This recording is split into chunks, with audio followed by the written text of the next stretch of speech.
سیدنا عیسیٰ بن مریم علیہ السلام، ان کے ساتھیوں کا، ان کے ساتھ ملنے والوں کا، اہل ایمان کی جماعت کا مقام کیا ہے۔ سورہ نسائی کے اندر رسول اللہ صلی اللہ علیہ وسلم کا یہ فرمان سنیے، عصابتان من امتی، میری امت کے دو گروہ ایسے ہیں، میری امت کی دو جماعتیں ایسی ہیں، احرزہم اللہ من النار، جن کو اللہ نے جہنم کی آگ سے محفوظ کر دیا ہے۔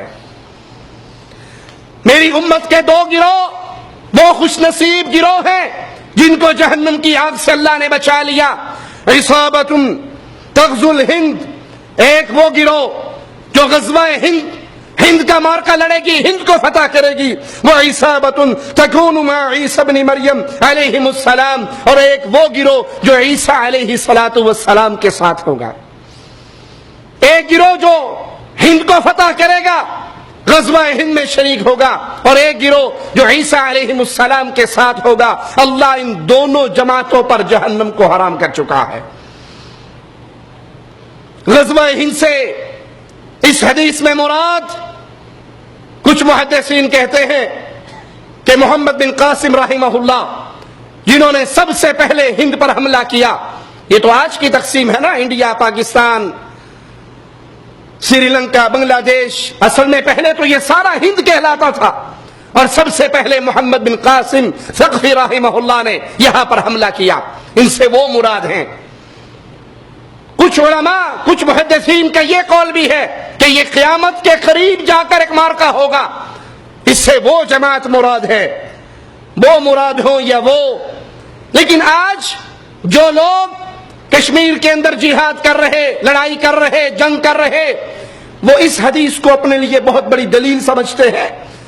سوال کرنے والوں کو جواب میں یہ حدیث سناتے ہیں کہ ہم وہ جماعت ہیں جس کے بارے میں اللہ کے نبی صلی اللہ علیہ وسلم نے فرمایا کہ وہ ہند سے جہاد کرے گی، ہند سے غزوہ لڑے گی۔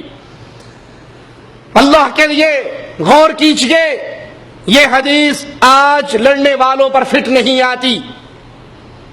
کشمیر کے اندر لڑنے والے مارکوں پر آج یہ حدیث فٹ نہیں آتی۔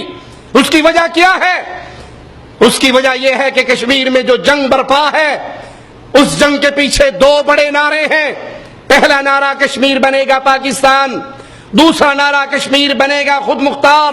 یہ دو بنیادی نعرے، بنیادی نظریے ہیں کشمیر میں لڑنے والوں کے۔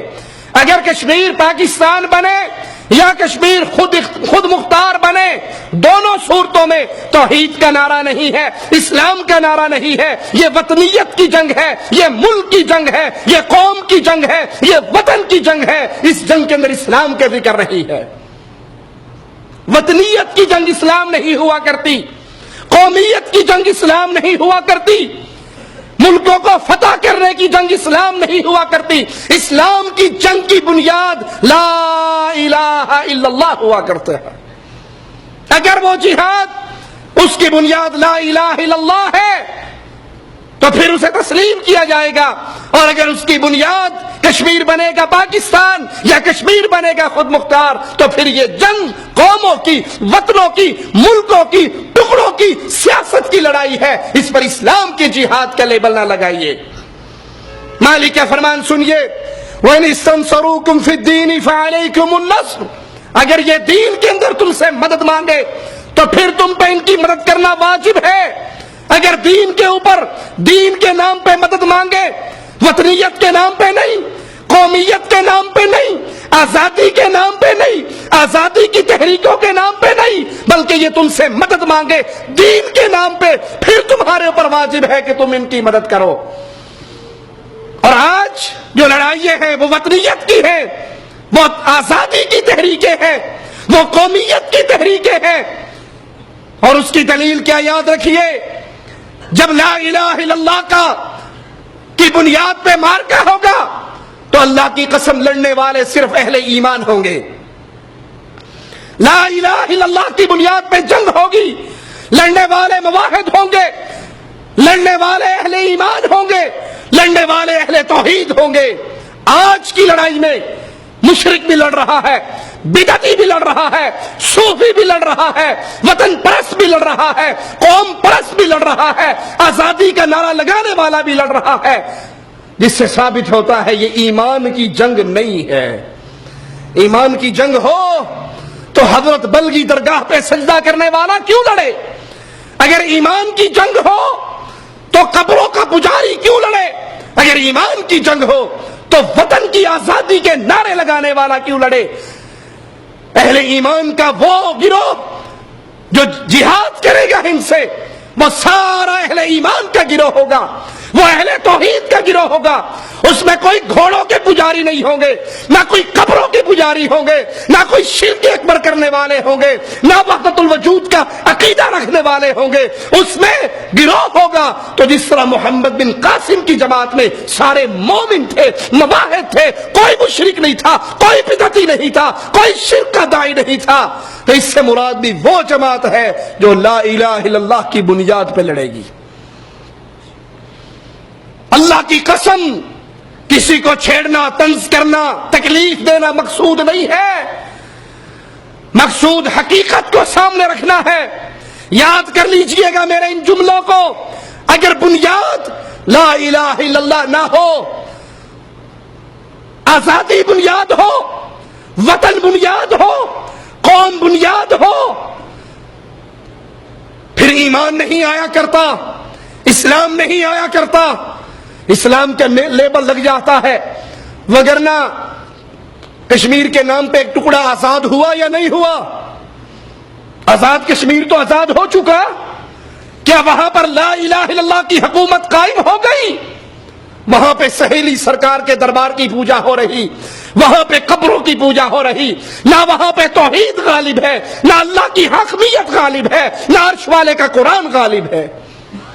جب مقصود لا الہ الا اللہ نہ ہو، جب مطلوب لا الہ الا اللہ نہ ہو، جب تحریک لا الہ الا اللہ کی بنیاد پہ نہ اٹھائی جائے، چوں چوں کا مربع ہو، یا علی مدد کہنے والا بھی لڑ رہا ہے، یا رسول اللہ مدد کہنے والا بھی لڑ رہا ہے، قبروں کے طواف کرنے والے بھی لڑ رہے ہیں، اسلام سے بیزار وطن پرست بھی لڑ رہے ہیں، اور نام اس کو جہاد کا دیں تو یہ جہاد کے نام پہ داغ اور دھبا ہے۔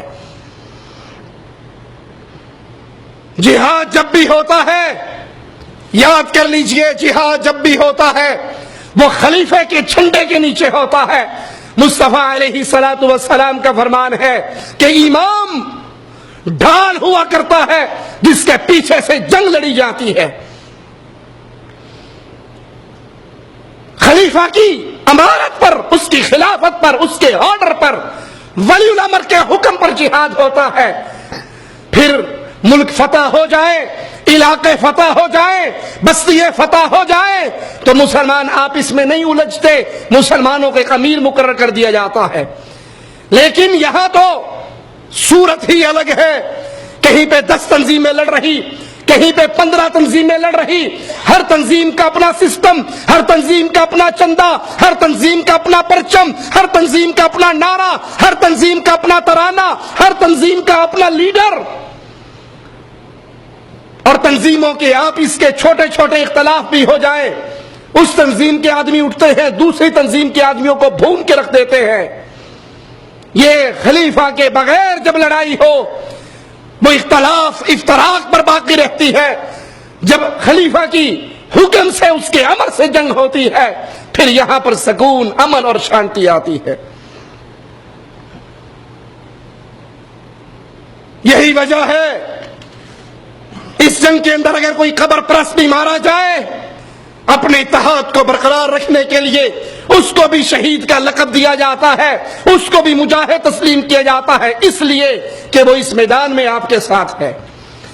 اگر کوئی دلیل یہ دے کہ ہم تو مظلوم کی مدد کے لیے گئے ہیں، جس جنگ کا جو طریقہ کار آپ نے اپنایا ہوا ہے یہ مظلوم کے ظلم میں اضافے کا سبب بن رہا ہے، اس سے کمی نہیں ہو رہی۔ میں آپ کو مثال دے کے بتاتا ہوں۔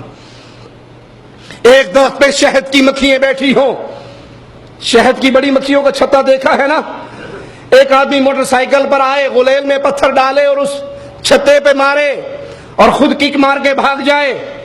اب یہ مکھیاں اڑیں اور گزرنے والے مسافروں کو کاٹیں، ثواب کس کو ملے گا؟ پتھر مار کے بھاگنے والے کو؟ اس نے چھیڑا ان کو.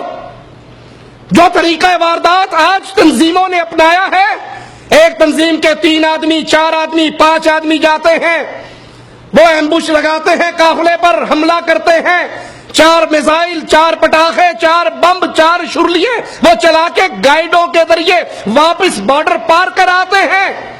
اور جب دشمن قوم دشمن فوج اٹھتی ہے، ان کے سپاہی مرے ہوئے، مارنے والے غائب ہیں، وہ اٹھ کر ان مسلمان بستیوں پہ حملہ کرتے ہیں جو اس چھاونی کے قریب ہوتی ہے. اور یہ اپنے مجلوں میں لکھتے ہیں ہم پہاڑ پہ بیٹھ کر دوربین سے دیکھ رہے تھے، مسلمان بستی پر بڑا ظلم ہو رہا تھا. ارے ظالم، یہ ظلم کروایا کس نے ہے؟ بھیڑ کے اس چھتے کو چھیڑا کس نے ہے؟ مار کے بھاگا کس نے ہے؟ اگر آپ میں طاقت ہے تو مارنے کے بعد بھاگتے کیوں ہو؟ رک کر کیوں نہیں مقابلہ کرتے؟